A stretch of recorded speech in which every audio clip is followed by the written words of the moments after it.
Star cricketer Virat Kohli Ranji trophy ఆడుతూ ఉండడం అభిమానుల్లో ఉత్సాహం క్రియేట్ చేస్తోంది. అయితే ఇంటర్నేషనల్ మ్యాచ్లు ఆడుతూ కోట్లల్లో సంపాదించే కోహ్లీ రంజీ మ్యాచ్ ఆడితే ఎంత సంపాదిస్తాడు అనే డౌట్ అందరిలో నెలకొంది. ఆస్ట్రేలియాలో బోర్డర్ గవాస్కర్ ట్రోఫీలో విఫలమైన ప్లేయర్లను దేశవాళీ క్రికెట్ ఆడాల్సిందిగా బీసీసీఐ నిబంధన విధించిన విషయం తెలిసిందే. అందులో భాగంగా కోహ్లీ రంజీ మ్యాచ్ ఆడుతూ ఉండడం ఫ్యాన్స్ లో ఆసక్తి పెంచింది. ఫస్ట్ క్లాస్ క్రికెట్లో 40 ఫస్ట్ క్లాస్ గేమ్స్ ఆడిన ప్లేయర్లకు రోజుకు 60,000 చెల్లిస్తారు. అదేవిధంగా 21 నుంచి 40 గేమ్స్ మధ్య ఆడిన వారికి 50,000 ఇస్తారు. ఇక 20 మ్యాచ్ల కంటే తక్కువ ఆడిన ప్లేయర్లకు 40,000 చెల్లిస్తారు. టీంలో ఉండి గేమ్ ఆడకుండా స్టాండ్ బై ఉన్న ప్లేయర్లకు 20 నుంచి 30,000 ఇస్తారు.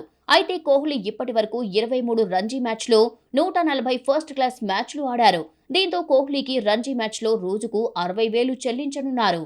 4 రోజుల మ్యాచ్ కావడంతో 2,40,000 రూపాయలు అందుతాయి. ఒకవేళ మ్యాచ్ 3 రోజుల్లోనే పూర్తయితే కోహ్లీకి 1,80,000 రూపాయలు శాలరీ కింద అందుతాయి.